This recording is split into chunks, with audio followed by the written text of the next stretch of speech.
오늘 시간에는 개인 회생 자동차 관련해서 한번 말씀드려보도록 하겠습니다. 이 자동차가 재산으로 간주되니까 개인 회생에서는 자동차 금액의 청산 가치에 반영돼 가지고 그 금액 이상 변제하면 자동차를 보유하고 계실 수도 있는 것이고, 아니면은 처분해서 이제 환가에서 채권자들한테 배당을 해주는 것이 기본이라고 생각하시면 되겠습니다. 자동차 등록원부에 건저당 설정되어 있는 경우만 건부 채권이라 그래서 좀 특별하게 취급을 합니다. 자, 그러면 개인 회생을 할 때 내가 이제 자동차를 보유하고 있는데 이 자동차를 어떻게 계속 탈 수 있는지, 경매나 구매로 이제 뺏기게 되는지 보통 그걸 궁금해 하십니다. 대부분의 경우에는 이자만 잘 들어가면은 타는데 아무 문제가 없습니다. 건저당에 설정되어 있는 여부에 따라서 그 처리 방식이 틀려집니다.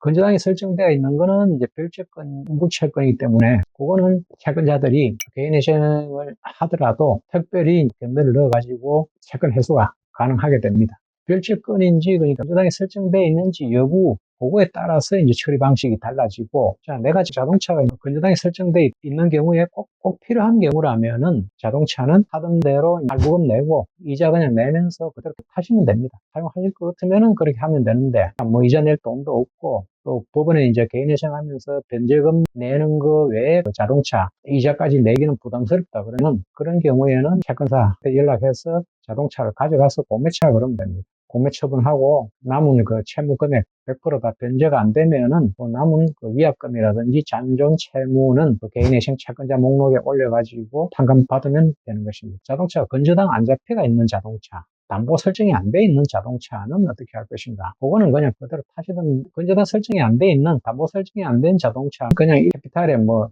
할부금이 남아있다 그래도 그거는 그 별채권이 아니기 때문에 남은 캐피탈사 채권을 개인회생채 목록에 올리고 판감받으면 되는 것입니다. 그런데 한 가지 이제 이런 문제도 생길 수가 있습니다. 자동차 이제 건저당 설정을 했고 담보가 설정되어 있는데 자동차를 임의로 반납을 하면은 건저당 담보권자들이 그 자동차를 공매 처분을 해서 이제 환가를 하고 채권 확보를 하는데, 내가 만약에 뭐 자동차를 담보가 설정되어 있음에도 불구하고 공매하라고 자동차를 내주지도 않고 그냥 또 이자도 안 내고 계속 끌고 다니면 어떻게 되느냐. 일단 건저당권이 설정돼 있다 하더라도 이제 개인회생이 들어가면은 개인회생 신청과 동시에 이제 금지 명령을 받기 때문에 이 담보권자라 그래도 개인회생 인가 결정 날 때까지는 행사를 할 수가 없습니다. 개인회생 인가 결정이 이제 떨어지고 나면은 그때 자동차 담보권들은 실행을 할 수가 있습니다. 즉 경매를 넣을 수가 있다는 겁니다. 자동차의 건저당을 잡고 있는 이 건저당권자는 법원에 경매 신청을 하면은 법원에서는 언제든지 이제 경매 개시 결정을 내려줍니다. 경매 개시 결정을 내려주는데 이 자동차 경매가 이제 제대로 원활하게 진행이 되려 그러면은 법원에 경매 개시 결정이 나고 난 이후에 담보권자들은 경매 개시 결정하고 난 일정 기간 안에 자동차를 확보를 해야 됩니다. 변관 통해서 자동차 경매를 계속 진행을 할 수가 있습니다. 그런데 이 채무자가 자동차를 다른 사람한테 뭐 사게 했다든지 자기 주소지에 안 있고 자동차 발견 곤란한 장소에 놔둬버리면은 자동차 확보가 안 돼가지고 사실은 경매하는데 또 곤란이 생길 수가 있습니다. 그래서 이제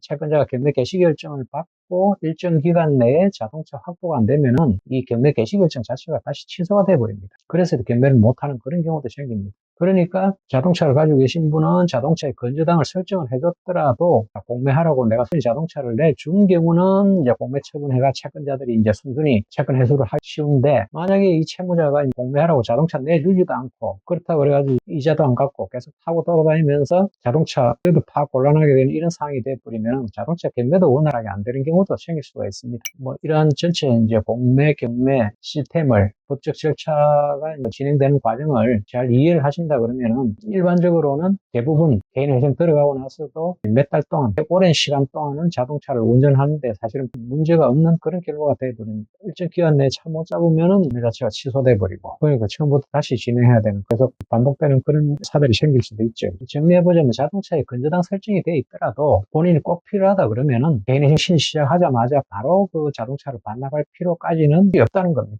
바로 반납 안 하고 이자 안 내고 뭐 타고 댕겨도 뭐 큰 문제 생기는 거 아니니까 난리나 나는 줄 알고 조급해 하시면서 뭐 할 필요까지는 없다. 이게 결론이 자동차 있는 장소에 집행과 대동화 가서 이제 딱지 딱 붙이고, 이거는 이제 집행됐기 때문에 더 이상 자동차 이제 운행 못 합니다. 딱 붙여버리면 그 길로 이제 운행 못 하죠. 운행해버리면 큰일 나는, 그쪽으로 문제가 생기는데, 채권자가 집행관 들고 와서 딱지 붙이기 전까지는 하는데 아무 문제 없으니까, 채권자들이 이제 차를 잡아야 되는 그런 거 이제 부담이 있다는 거죠. 다들 경기가 어렵다고 말씀하시고, 더더구나 최근에는 미국하고 이란 전쟁까지 터져가지고 또 뭐 유가까지 오르고 경제 상황이 전반적으로 너무 불안정하고, 그래서 경기가 더더욱 안 좋고 다들 많이 힘든 시기라고 보여집니다. 국가에서 마련한 제도들이 있으니까 그런 제도들을 잘 이용하셔가지고 조금이라도 부담을 덜시기를 바라겠습니다.